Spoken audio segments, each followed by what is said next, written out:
Hola, mis queridas y queridos alumnos de Conocimiento y Cultura. Espero que se encuentren muy bien en esta cuarentena de soledad y desolación. No sé qué, no estoy bromeando.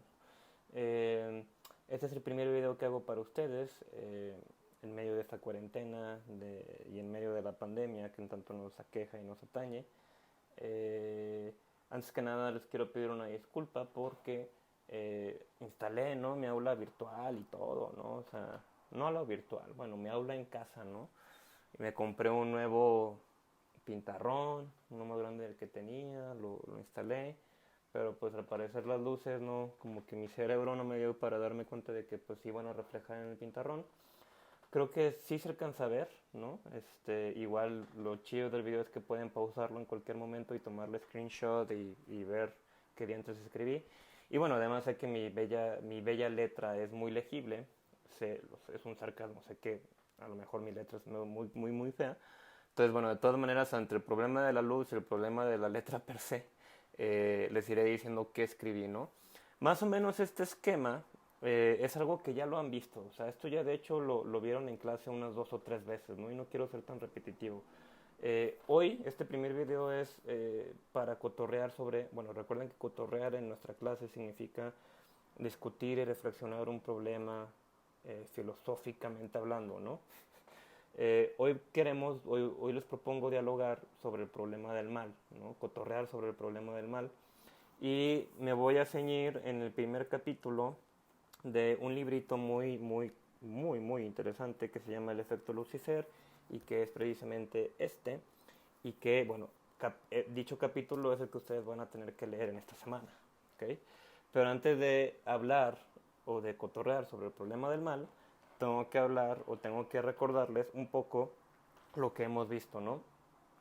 Y va a ser breve, o sea, esto, de hecho no voy a decir todas las cosas que están escritas en el pintarrón, pero sí quiero trazar un recordatorio con ustedes, porque bueno, en esta clase no es como que cotorremos de meras ocurrencias, ¿no? O sea, llevamos un caminito, llevamos un hilo conductor que nos va llevando por ciertas vertientes, por ciertos problemas, ¿no? Eh, Aprovecho esa situación para recordarles que esta clase me gusta pensarla como una clase en donde problematizamos y discutimos, eh, lo voy a decir redundantemente, problemas de una manera filosófica en vez de ceñirnos a una teoría o de ceñirnos a un pensamiento de determinada o determinado pensador. Porque si no, pues la verdad es que flojera, ¿no? Eh, o sea, pues no, o sea, qué flojera, no, porque también pues es apasionante, ¿no? Estudiar a los pensadores per se, obviamente. Pero me refiero a que si fuera de ese modo, pues yo les daba la teoría y después platicábamos sobre la teoría y no, se trata de que descubramos un poco a poco entre nosotros cómo vamos filosofando o problematizando los problemas propuestos en la clase, ¿no? Recuerden que el primer problema del bloque uno, este es el bloque uno, el primer problema era el conocimiento per se, el conocimiento en sí mismo, ¿no? Y el bloque uno se llamaba el conocimiento y sus procesos. Recuerden que cuando escribo GN en el pintarrón o en las exposiciones, hago alusión a que GN significa conocimiento, y lo pongo porque GN significa gnosis en su etimología, como pueden ver allá. Eh, Porque soy huevón y porque conocimientos, o sea, GN, ¿ok? Es una abreviatura. El conocimiento y sus procesos, ¿no? Y la pregunta capital del módulo, y que de hecho en cierto modo es la pregunta capital de nuestro curso, es ¿cómo conocemos nuestro propio conocer? O dicho de otra manera, ¿cómo damos cuenta de lo que estamos conociendo, de que lo que estamos haciendo es conocer algo, ¿no? Así de simple, ¿no? Esa pregunta supone que nuestro acceso a la realidad es difícil, es problemático. Dicho de otra manera, la realidad no es la misma para todas. La realidad no es algo que esté ahí a la intemperie esperando a ser descubierta. Y que esa realidad a la espera de descubrirse sea la misma para los demás. Eso es algo que contrariamente, porque a veces podríamos pensar que no, pues es que estamos viendo eso y eso así es. Y no, o sea, no todo es como parece, ¿no? más bien la realidad es algo que de hecho nosotros construimos. Y de hecho bajo ese supuesto es que dijimos, bueno, ¿cómo damos cuenta de que conocemos? Pues bueno, si construimos ese conocimiento, habría que preguntarnos en qué consiste el conocer propiamente humano, ¿no? Y el problema del conocer propiamente humano es el tipo de bicho que somos. Entonces eso nos llevó a la decisión de, a ver, vamos a atacar esta pregunta, pero ahora bajo la pregunta de qué nos conforma como seres humanos, ¿no? Así de simple, ¿no? Más allá de las notas y todo eso, que no lo voy a volver a mencionar, la idea capital que quiero retomar con ustedes es esta. Cuando nos preguntábamos qué nos configuraba como seres humanos, porque además, bueno, esta idea es importante para lo que viene, recuerden que cotorreábamos eso a través de un campo problemático. Y yo les decía, a ver, si tú dices que la naturaleza humana consiste, o lo que nos hace seres humanos, consiste en ser racionales, un loco que está encerrado en un hospital psiquiátrico, perdón, eh, es ser humano, o sea, una persona loca que por definición no será racional, ya no es humano, un bebé o una persona en estado vegetal, y bueno, nos hicimos muchas pajas mentales, ¿no? Eh, y llegamos, después de haber leído, si recuerdan esta lecturita de Le Breton que creo que gustó entre ustedes, sobre las niñas salvajes, Amala y Kamala, adoptadas por una loba y de Víctor Daiveron, más o menos llegábamos a este tipo de conclusiones, que los seres humanos, a diferencia de otros animales, somos seres indeterminados, inconclusos, precarios, que por nacimiento somos precarios, ¿no? Recuerdan la última lectura de María Zambrano y toda esta cuestión de volverse a parir a uno mismo, pero bueno, precarios en el sentido de que, bueno, si tú dejas un bebé en medio del ambiente o de la intemperie, pues, y nadie se ocupa de ese bebé, pues muy probablemente ese bebé va a morir, ¿no? Y somos seres que, bueno, nos hacemos con nosotros. Recuerden que había un papel muy importante de los otros en la conformación de nosotros mismos, y somos seres maleables, ¿no? A ver, más allá de las notas y de todo eso, el problema ahí y la idea central es el ser humano, a diferencia de otro tipo de animales, es un ser que no nace, por así decirlo, prefabricado, que no viene ya con una envoltura de fábrica y que ya es todo lo que puede llegar a ser cuando nace.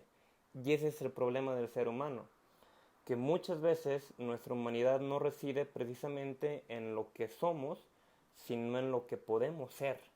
Dicho de otra manera, hemos nacido inconsumados o no consumadamente. No somos todo lo que podemos ser al momento de nacer, ¿ok? Y el problema del ser humano es que tiene que hacerse a sí mismo, que tiene que construir su humanidad. No es un ser predeterminado. Si fuéramos seres predeterminados, por así decirlo, todo lo que eres ya estaría, por así decirlo, prefijado. Dicho de otra manera, nos peleamos de una manera filosóficamente hablando eh, con cierta visión esencialista del ser humano, ¿no? No hay algo así como algo natural o completamente natural en nosotros, no completamente. El problema del ser humano es que a veces parece un ser antinatural, un ser que tiene que hacerse a sí mismo. Y eso nos llevaba a uno de los conceptos capitales, que era el de cultura, ¿ok? Por eso retomo todo esto, porque al no ser consumados desde el nacimiento, al no ser prefabricados, por así decirlo, el ser humano o nuestra humanidad también reside en nuestro poder ser, de cierta manera. Y el poder ser, de cierta manera o no, es algo que se elige. Y dicho de otra manera, el problema del ser humano o la característica del ser humano es su libertad, ¿no? A pesar de todas estas notas que ya no mencionaré para no hacer tan largo el video, recuerden que somos seres libres, seres que pueden hacerse de cierto modo o no, ¿ok? Y bueno, eso nos llevaba a decir que, bueno, nuestra manera de lidiar contra nuestra falta de naturalidad o de suficiencia natural era la cultura. ante mayor falta de suficiencia natural, nosotros nos tenemos que hacer culturalmente, ¿no? Pero bueno, esa es la cuestión, que cuando nacemos somos seres indeterminados, somos seres inconclusos y somos seres maleables, que ahora nuestra empresa, nuestra enmienda, es preguntarnos qué haremos con nosotros, ¿no? Como les estaba diciendo, eh, reflexionar sobre el primer bloque, que era el conocimiento de sus procesos, nos llevaba a la cuestión radical y muy de capital importancia, que es considerar que como seres humanos somos seres indeterminados, somos seres precarios y por ende somos seres libres, ¿no? Dicho de otra manera, pensar o pensarnos antropológicamente como seres indeterminados o inconclusos nos lleva a pensarnos como seres libres, como seres que se hacen a sí mismos, ¿no? Recuerden lo que les decía, ¿no? No somos lo que podemos llegar a ser desde el inicio de nuestro nacimiento, no somos todo lo que ya podríamos haber sido, sino que, por así decirlo, podemos ser más. Y por definición, si podemos ser más, es porque precisamente en este momento, y esto es medio aristotélico en este sentido, nos faltan cosas. Nuestro acto, nuestra actualización es cierta ante las posibles potencias que podríamos tener, ¿no? Ha llegado el momento entonces de, por así decirlo, de pensar el segundo bloque, que ahora va a ser la relación conocimiento y acción. En el primer bloque cotorreábamos cómo construíamos conocimiento, cómo, siguiendo esta pauta de seres indeterminados e inconclusos, nos teníamos que hacer culturalmente, ¿no? Y cómo, por así decirlo, construíamos conocimientos o el conocimiento a través de esos marcos culturales. Más o menos ya hemos problematizado eso y también no voy a ahondar mucho en esa cuestión, pero lo que ahora nos interesa hablar, lo que ahora nos atañe, es precisamente el problema de la acción. O sea, una cosa es conocer, pareciera que son cosas completamente diferentes, ¿no? Una cosa es actuar en la vida y otra cosa es conocer lo que es el mundo, ¿no? Eh, y la pregunta que, así como la primera pregunta que yo proponía para el bloque 1, una pregunta que yo propongo aquí es, ¿cómo actuamos con lo que conocemos? O dicho de otra manera, ¿qué hacemos con aquellas representaciones de la realidad que conforman nuestro mundo? O dicho de otra manera, ¿cómo dichas representaciones nos hacen construir o nos hacen actuar de cierta manera? Dicho de otra manera, hemos caído precisamente al problema de la acción, ¿no? ¿Qué hacer ante nuestra indeterminación? ¿Qué hacer ante la realidad? Y ya veíamos que ante la realidad construíamos un mundo, adecuábamos la realidad bajo el concepto de mundo, más o menos si recuerdan las clases finales del primer bloque. Pero llegamos a este problema, ¿no? ¿Qué significa actuar? ¿No? ¿Qué significa la acción? Y es un problema filosófico muy importante, así como el problema de libertad y de la acción, que bueno, están emparentados y que básicamente es el problema. No es que aquí vayamos a dar una resolución definitiva, ¿no? O sea, son problemas que no han tenido solución y que se siguen pensando, ¿no? A ver, aquí por acción voy a introducir ciertas nociones que me parece que ya están y que de hecho esto va a ser el corazón de todo lo que viene. Ciertas nociones que ya están un poco presupuestas cuando hablamos de acción, porque podemos hablar, por ejemplo, de acciones buenas o malas, y eso es una cuestión moral, ¿no? Y ética, que bueno, vamos a más o menos a separar ambas palabras y vamos a ver qué significa una y qué significa la otra. Y no solamente eso, ¿no? Nuestras acciones también tienen que ver con un entramado político que muchas veces no nos damos cuenta de él, ¿no? Y que de hecho es lo que vamos a empezar a reflexionar, ¿no? O sea, dicho de otra manera, la manera en cómo ejercemos la libertad, la manera en que, como por ejemplo, nos hacemos a nosotros mismos debido a nuestra precariedad radical, a nuestra indeterminación radical, no solamente implica la libertad, implica el problema de la moral. Dicho de otra manera, la libertad da apertura a la moralidad. ¿Qué es lo bueno? ¿Qué es lo malo? ¿Cómo he de obrar? ¿Bajo qué nociones de bondad? ¿Bajo qué nociones de maldad? ¿Ok? Esto es muy importante. De hecho, de otra manera, ¿no? Hablar de libertad implica hablar ya de ética. Implica ya hablar de la incertidumbre, de no saber de si lo que estamos haciendo, de si nuestras acciones hechas mediante, en teoría, libertad o mediante un acto libre, pues son buenas o malas, ¿no? Y la pregunta que nos vamos a hacer es, por ejemplo, bueno, ¿qué relación existe entre lo que es el conocimiento, que ya lo hemos problematizado, y, por así decirlo, qué es lo moral? ¿Cómo actuamos con eso que conocemos, ¿no? Me acuerdo de un ejemplo que ponían muy interesante los ingenieros biotecnólogos, que por ejemplo tú puedes construir y hacer conocimiento muy depurado sobre qué significa clonar, y de hecho la clonación es posible, pero eso no quiere decir que en todos los casos la clonación sea algo per se bueno, ¿no? Y tampoco estoy diciendo que per se sea malo, más bien la pregunta que tendríamos que formular si queremos filosofar, si queremos problematizar este respecto, sería ¿y qué hace que tal acción, o en el ejemplo que estaba usando, qué hace que la clonación sea buena o qué hace que la clonación sea mala, ¿no?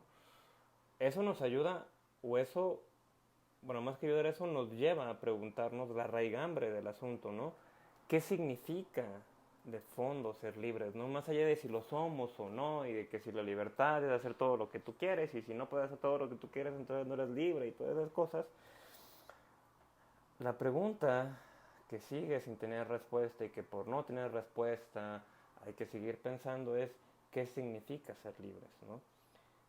¿De qué depende que nuestros actos libres, de que nuestras acciones sean consideradas buenas o malas? Hay acciones buenas, universales, atemporales, que no dependen del contexto. Hay actos que siempre y sin importar las circunstancias siempre serán buenos. De la misma manera habrá actos malos que siempre serán repudiables, no importara qué, no importara cuál situación o cuál motivo. Bueno, precisamente ese tipo de cuestiones tenemos que pensar para reflexionar acerca de la relación entre lo que conocemos y cómo actuamos con lo que conocemos. Para eso vamos a hablar, bueno, ya me eché como la mitad del video hablando de puro repaso, ¿no? Pero bueno, era necesario. Para eso vamos a hablar sobre el problema del mal. O sea, sí, ya hemos hablado un poco del problema de la libertad con Calígula, que no lo voy a retomar tanto para no extender de más este video. Pero bueno, vamos, o sea, tal vez preguntarnos sobre la naturaleza del mal nos dé algunas luces, ¿no? Bueno, bajo esa misma tónica en la que nos preguntábamos qué significa ser libres, qué estamos suponiendo o presuponiendo cuando estamos diciendo libertad. Explorar esa pregunta nos ha llevado a la apertura de la dimensión ético-moral política. ¿Okay? Que bueno, eso se escucha muy fancy, pero lo vamos a ir viendo poco a poco en las siguientes sesiones y en los siguientes videos. Siguientes videos debido a que pues esto será una pandemia. Bueno, esto es una pandemia y tenemos que trabajar así, ¿no? ¿Qué decimos cuando decimos libertad? Nos lleva a preguntarnos, como veíamos, por el problema del bien y el problema del mal. Y he decidido estudiar, como les decía, este texto de Philip Zimbardo, El efecto Lucifer, con ustedes, porque no solamente ayuda a hablar del tema en sí mismo, sino que permite además adentrarnos en ciertas nociones. De hecho es un texto introductorio para muchas nociones que nos van a ser muy importantes en lo que sigue del bloque. Entonces en ese sentido matamos a dos pájaros de un tiro. La pregunta que subyace al análisis que hace Zimbardo, bueno, el autor es Philip Zimbardo, un psicólogo social, esto es un libro de psicología en realidad. La pregunta que se hace Zimbardo es esta que pongo aquí, ¿no? Y que bueno, a lo mejor no se ve muy bien por el reflejo de la luz, pero que dice qué es lo que impulsa la acción o la conducta humana, ¿no? Que bueno, le interesó a Zimbardo y a muchísimos y muchísimas pensadores, ¿no? Eh, Cuando ustedes lean el capítulo van a ver voy a hacer algo muy poco ortodoxo, en vez de hacerlo directamente insertando una imagen en el video, ¿no? Y siendo más profesional voy a hacer algo muy poco ortodoxo. Pero vean esta imagen, creo que hice mejor, veanla con detenimiento y qué ven en esa imagen, ¿no? Pueden ver los demonios, creo que los demonios pueden ser muy visibles a primera vista, pero también si se fijan hay ángeles, ¿no? De hecho, estamos como en una encrucijada en donde si estamos viendo y estamos viendo demonios o viendo ángeles, ¿no? Y se me hace o sea, la manera en cómo empieza Zimbardo sus estudios se me hace de una manera interesantísima. Nos pone no solamente una imagen provocadora, sino que la imagen dice mucho, ¿no? Cuando quieres tratar el problema del mal, también tienes que tratar a fuerzas el problema del bien y viceversa, dicho de otra manera, ¿no? No es como tan simple como decir que esto significa el mal y este es el problema del mal y se acabó, y este es el problema del bien y yo sé que esto es bueno y se acabó, no. Lo que está diciendo Philip Zimbardo al principio del capítulo es, más que esto es lo bueno o esto es lo malo, tal vez habría que aceptar que hay una naturaleza de claroscuros en el problema, ¿no? Más que bueno o malo, habría que aceptar, para bien o para mal, o desgraciadamente o no, pues que a veces la cuestión es un poco de claroscuro, más que ser completamente buena o completamente mala, ¿no? Que de hecho también esa es un poco la cuestión que vamos a ir cotorreando en este capítulo, ¿no? Entonces, sin embargo, habla de qué nos propende, qué nos motiva, qué nos mueve a actuar de cierta manera, ¿no? ¿Por qué a veces podemos hacer el mal o por qué a veces podemos hacer el bien? Y la manera como involucra al lector es fascinante porque te va diciendo, a ver, vete preguntando tú, conforme vamos leyendo las diferentes barbaridades, ¿no? Las diferentes ignominias que hay a lo largo de este capítulo y bueno, de todo el libro en realidad, vete preguntando si tú serías capaz de hacer eso, ¿no? Si tú, por ejemplo, serías capaz de matar, o capaz de violar, o capaz de mandar a cometer un genocidio, ¿no? La cuestión es que a veces no es tan simple el asunto, ¿no? Uno podría decir, no, pues claro que no, o sea, claro que yo no, jamás sería capaz de matar a otra persona, ¿no? Ni siquiera soy capaz de matar una mosca, ¿no? Y lo que más o menos reclama Zimbardo y lo que más o menos va denunciando es que en muchas ocasiones nos denunciamos o nos cubrimos bajo buenas intenciones, ¿no? Que en vez de ser lo que nosotros pensaríamos como la realidad o lo que siempre seremos, eh, pues termina siendo más bien algo indeterminado. De hecho, la pregunta de Zimbardo es esta: ¿qué tan bien te conoces, no? ¿Qué tan bien te conoces como para aseverar que neta jamás harías tal cosa, no? ¿Podrías asegurar eso de tu persona? ¿Qué tan bien conoces al otro? Esa es otra pregunta que planteé. ¿Qué tan bien conoces al otro, no? Podría asegurar que ese otro jamás no sé, a lo mejor supongo que es tu pareja. ¿Estás seguro, estás segura que jamás te va a engañar? Ay, em, ¿Qué tanto conoces a los demás, ¿no? ¿Qué tanto, por así decirlo, puedes estar seguro de lo que vas a hacer en el futuro, de lo que vas a obrar en el futuro y de lo que los otros van a hacer contigo? ¿No? Es una cosa tremenda, ¿no? Tremenda. Pero bueno, otra de las cuestiones que más o menos, bueno, se hace Zimbardo y nosotros también con lo que ya hemos dicho, es que si por ejemplo por naturaleza, es decir, por fabricación, por así decirlo, por haber sido simplemente humanos, somos buenos o somos malos. Y de hecho, muchos filósofos del contrato social se preocuparon por esa pregunta, ¿no? Se ponían cierta naturaleza humana para después proponer cierto tipo de sistema político, ¿no? O cierto tipo de contrato social. Pensar, o sea, una pregunta es, ¿por naturaleza somos buenos o malos? Pues bueno, ¿no? O sea, eh, ahorita voy a llegar a eso. Y una pregunta que está muy emparentada a esta pregunta de aquí es, si el mal y el bien son nociones fijas e inmutables, o por el contrario son nociones dinámicas, cambiantes, movidizas, volanderas, ¿no? Que también uno podría inclinarse, incluso me imagino, incluso nos podríamos inclinar rápidamente por una de las dos opciones, ¿eh? Uno podría decir, no, pues a huevo, ¿no? Matar siempre está mal, ¿no? Y quién sabe, ¿no? Quién sabe si, a ver, no digo que maten, ¿no? Pero me refiero a que uno cuando se pregunta sobre sus límites cae en este tipo de digresiones, ¿no? ¿Seré capaz, por ejemplo, de matar si es en defensa propia? ¿Por defender a alguien más? ¿Por defender a alguien que amo? ¿Soy capaz o no soy capaz? ¿No? Y sí, ya sé que está esta cuestión que uno siempre dice que no, eso no lo sabes hasta el momento. Inclusive si uno dice que si uno no lo sabe hasta el momento del extremo límite, pues precisamente uno en cierta manera acepta, si me permiten la opinión, implícitamente que no se conoce de fondo, ¿no? O que no sabe qué puedes esperar de ti mismo o de ti mismo, ¿no? Y ese es un problema, porque el problema es que no sabes quién eres, o no sabes cómo vas a actuar en el fondo, ¿no?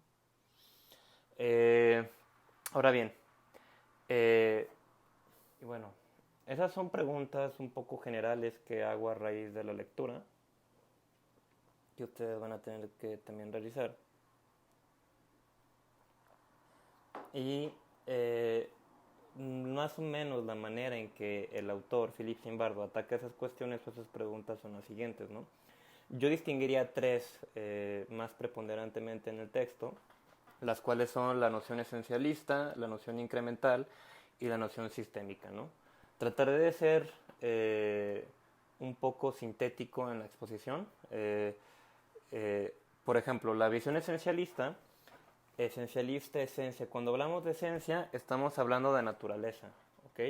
Un poco en la tónica en la que hablábamos sobre la naturaleza humana y del problema que eso representaba, ¿no? Cuando estamos hablando de una noción esencialista, estamos diciendo que por naturaleza, que por así decirlo, predeterminación somos de tal o cual manera, ¿ok? Entonces, si nosotros nos ceñimos bajo una visión esencialista, vamos a decir que por naturaleza somos buenos o somos malos, ¿ok?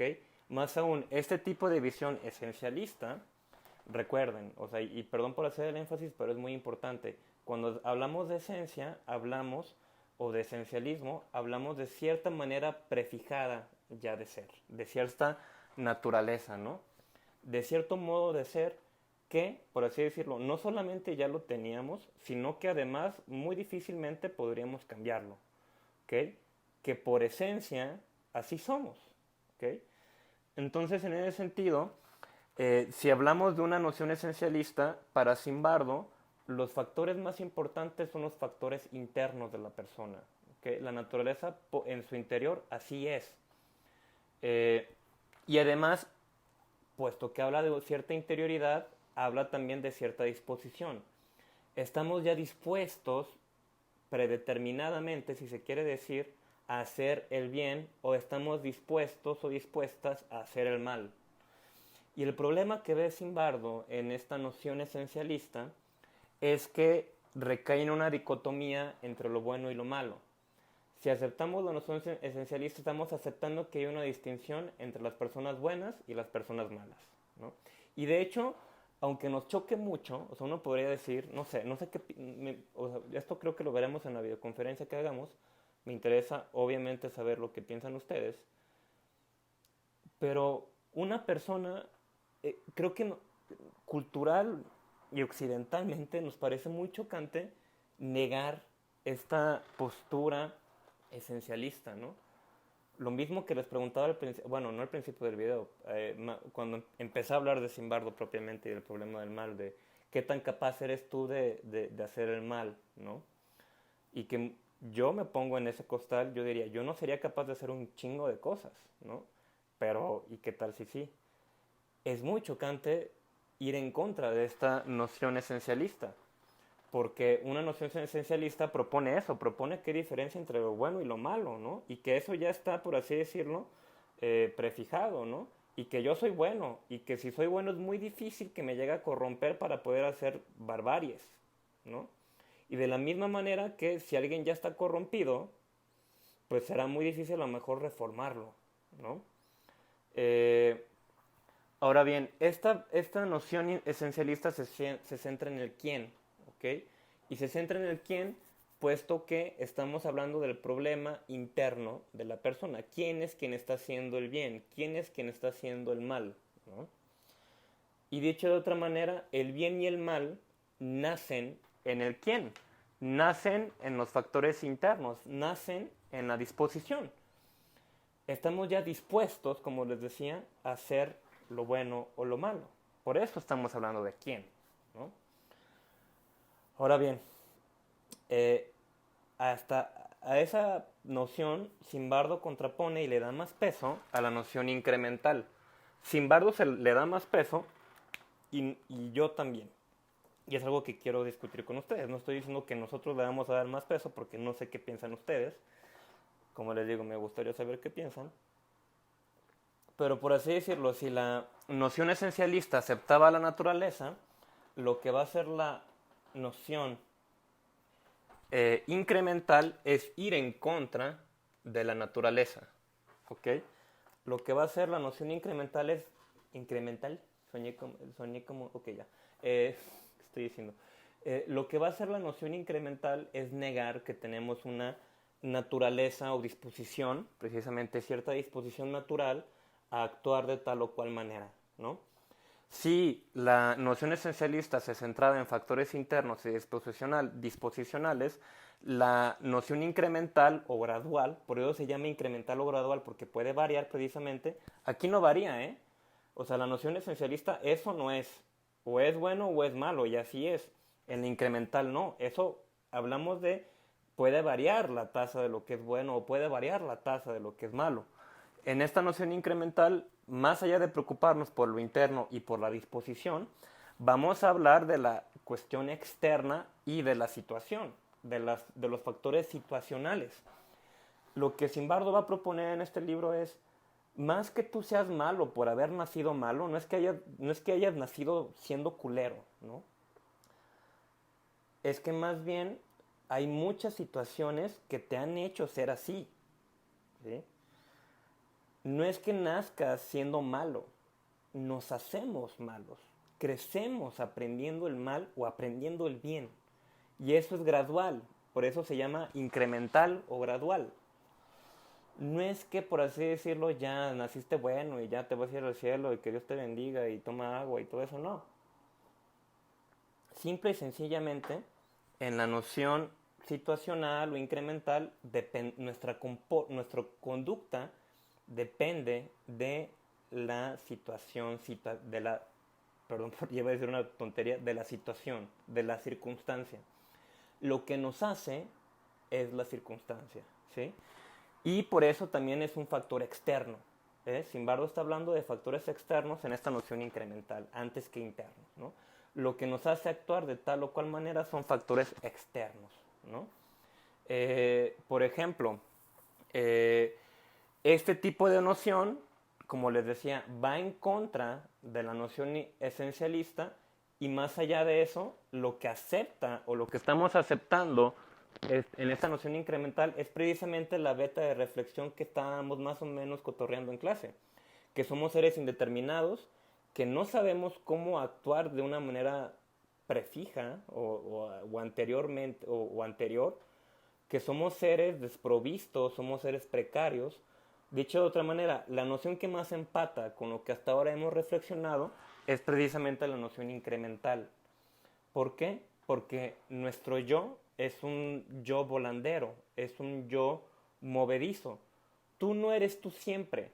Tú puedes llegar a ser o más buena, o más mala, o más bueno, o más malo, dependiendo de la situación. Y a ver, sin embargo, y yo también les diría, no es que, ojo, porque también una malinterpretación que podríamos hacer aquí es que, pues me la peleé puesto que estoy actuando mal y mal y mal y el ambiente me hace actuar de mala manera, pues entonces no tengo culpa porque pues el ambiente me está haciendo actuar de esa manera. Y lo que diría Zimbardo propiamente y lo que más o menos vamos a problematizar es que no es tan simple, ¿no? O sea, también la persona tiene cierta potestad sobre sus acciones, ¿no? independientemente, por así decirlo, bueno, no independientemente, pero por así decirlo, hay un rejuego ahí entre la potestad de nuestras acciones y la imposición del ambiente, ¿sí? Ante el quién de la noción esencialista, vamos a preguntarnos qué, o sea, qué nos hizo actuar de tal manera, qué nos hizo, o sea, qué me hizo, por ejemplo, no lo sé, a lo mejor una cosa me hizo hacer alguna travesura cuando era niño, ¿no? Y otro tipo de cosas podrían hacer que yo haga otro tipo de acciones mucho más graves ahorita, ¿no? Eh, Sobre esto van ustedes a analizar Breaking Bad, pero bueno, eso lo explicaré después.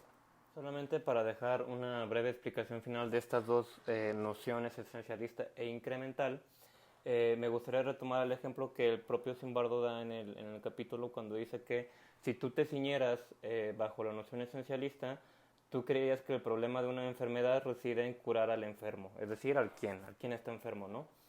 Pero lo que pasaría es que si eso excediera a factores internos y más bien tratara que ver o tuvieran que ver con factores externos, pues otras personas se seguirían enfermando, ¿no? Cuando hablamos de esos factores externos y de preocuparnos por las condiciones que hacen más proclives a ciertas personas a tener tales enfermedades o esa enfermedad en su posición de la que estamos hablando, estamos entonces haciendo alusión a una noción incremental. Más que centrarnos en un solo enfermo o en los enfermos particulares, nos centramos en las condiciones o en las situaciones o en los factores externos que hacen que tales personas se enfermen. Ahora, pasen la metáfora a la acción de lo bueno y lo malo, que es lo que hace que tales personas actúen de tal o cual manera, ¿no? Y bueno, y finalmente, ante las nociones esencialistas e incrementales, hay una noción que, sin embargo, yo la llamaría noción sistémica, que es, bueno, el papel de los sistemas de poder y de los sistemas de política en la configuración de los dos factores previos, bueno, pero más específicamente en la conformación de la noción incremental o, dicho de otra manera, del control y creación, por así decirlo, de factores situacionales. O sea, que por así decirlo nos hacen actuar de cierta manera. Lo voy a explicar de cierto modo. Cuando Zimbardo está más o menos hablando de todo este cotorreo, llega un momento en el que habla de la Inquisición. Es un gran ejemplo para problematizar el análisis o la noción sistémica, ¿no? En la noción sistémica, ¿qué es lo que pasa con la Inquisición? La Inquisición, en su intento de borrar lo malo, porque, a ver, quiere borrar, por así decirlo, a Satanás y la maldad del mundo, ¿no? Y lo que termina siendo la Inquisición paradójicamente es habernos legado una serie de mecanismos de tortura, de control, de sometimiento, de muerte, que terminaron perpetrando más mal del que trataban de erradicar, ¿sí? Dicho de otra manera, ahí sistémicamente se actuaba con el mal, a pesar de que el monje que estaba torturando a la bruja pensara que estaba haciendo algo bueno. Y esa es la cuestión, que la noción sistémica tiene un poder, por así decirlo, no solamente en el sentido conceptual o teórico, porque hay un concepto de poder que vamos a problematizar muy fuertemente, pero también, por así decirlo, tiene poder sobre esta noción de la situación. Cuando sistemáticamente vivo en un sistema corrupto, perdón por la redundancia, no puedo más que actuar mal. Y eso es lo que pasó, por ejemplo, en la Inquisición. Tratando de erradicar el bien, es, por así decirlo, que terminamos perpetrando más mal, ¿no? La situación se crea por un sistema, ¿no? Y esa es la cuestión, que creamos no solamente mecanismos para hacer el mal, o bueno, voy a reformular, que creamos mecanismos no solamente para matar, sino para hacer el mal de una manera sofisticada, y eso es lo interesante y lo traumático un poco del asunto, ¿no? Este tipo de noción sistémica controla y somete a una noción muy importante que vamos a ver después, que es la noción de la otredad o de lo otro. Como van a ver ustedes en la lectura, lo otro es básicamente aquello que excede nuestros propios parámetros, ¿no? Por así decirlo. Si yo soy una persona de color que ha tenido el poder a lo largo de la historia en la civilización. Dije de color, bueno, si yo soy una persona blanca, por así decirlo, que bueno, no, ¿verdad? Pero si yo soy una persona blanca que ha tenido el control a lo largo de la historia de la civilización, lo otro, lo que he sometido, ha sido, por ejemplo, un ejemplo sería las personas afroamericanas, ¿no? Lo otro es aquello que siempre es sometido por un sistema de poder y de control. Lo otro es aquello que no se parece a mí. Y el principio del capítulo, muy interesantemente, Zimbardo dice, y de hecho pues es algo muy importante que Levinas y otro tipo de teóricos van a decir, que lo otro me puede producir mucha fascinación o, por el contrario, un terror y un horror inconmensurables. Y esa es un poco la cuestión que vamos a también problematizar en las siguientes sesiones, ¿no?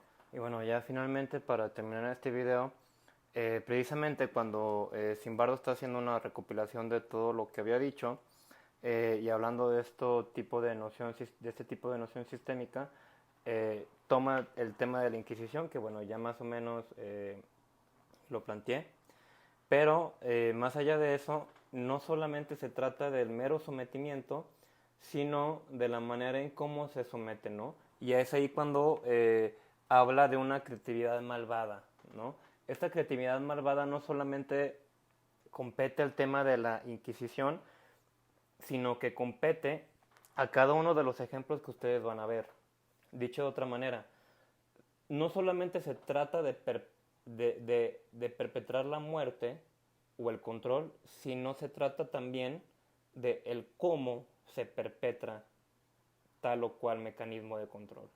De hecho, también se trata de depurar una tecnología o algún mecanismo o dispositivo de control y sometimiento, ¿no?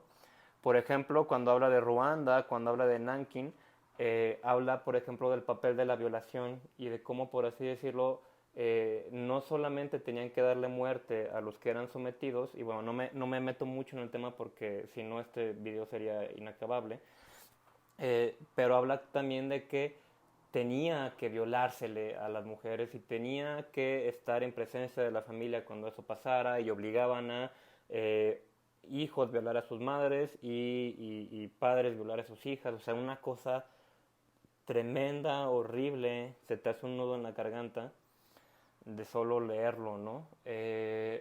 Y esa es un poquito la cuestión de fondo, ¿no? Que o sea, no solamente se trata del mal, sino del cómo se ejerce el mal, ¿no? Una cosa que voy a mencionar que es importante, me parece, y con la que no estoy tan de acuerdo con Zimbardo, es que cuando él habla de estos mecanismos de control, estos sistemas políticos o de poder, habla como si los que estuvieran en el mando del sistema político o los que estuvieran en el mando de la política estuvieran muy conscientes de lo que están haciendo, ¿no? Y estuvieran muy conscientes de la ideología y porque, bueno, Zimbardo habla de la ideología y habla de cómo eso hace que no solamente se quiera ir en contra de ciertas personas, sino que además se les odie, ¿no? Eh,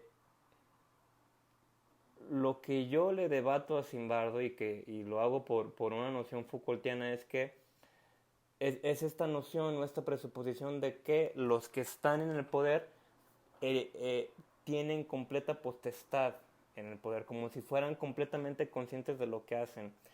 Y nada más lo menciono, sé que esto va a quedar muy difuso por como lo estoy mencionando, pero vamos a cuestionar eso, ¿no? Porque tal vez incluso los que ejercen el poder estando en los altos mandos son esclavos mismos del poder, ¿no? Son personas que están en el poder y no afuera de él, ¿no? Porque suponer que ya están ejerciendo el poder, pues supondría que más o menos tienen completa potestad y eso es muy cuestionable bajo una afición de, perdón, bajo una visión de un filósofo muy sexy que vamos a ver que se llama Michel Foucault, ¿okay? Finalmente, para bueno, ya acabar todo eso, lo que más o menos trata de todo esto es de la deshumanización, ¿no? De la desconexión entre lo moral y de cómo, por así decirlo, estos sistemas de control deshumanizan a lo otro, ¿no? O sea, precisamente lo otro es un poco lo otro en este sentido del que estamos hablando, porque se ha deshumanizado, ¿no? Y cuando hablamos de deshumanización, estamos hablando, por así decirlo, de rebajar al otro ya de humano a una bestia o algún animal, ¿no? Eh, Simplemente para acabar, esa breve discrepancia que tengo con Simbardo y que habría que seguir cotorreando en los próximos videos. Y además, que bueno, esto tiene un enfoque más de psicología social, ¿no? Que bueno, yo no tengo nada en contra de la psicología social, pero bueno, también habría que ver bajo qué métodos o parámetros se hace del mal un experimento, ¿no? Y porque, bueno, todo experimento presupone ciertas cosas, ¿no? Tiene presupuestos, ¿no? Eh, pero bueno, más allá de eso, me parece que este texto es una muy buena entrada para todo lo que viene en el bloque. Y bueno, más que nada es una muy buena manera de preguntarnos cómo actuamos. Eso es todo por este video. Si tienen alguna duda, por favor, pueden escribirme o no sé. Les mando un fuerte abrazo. Espero que sigan bien en la cuarentena.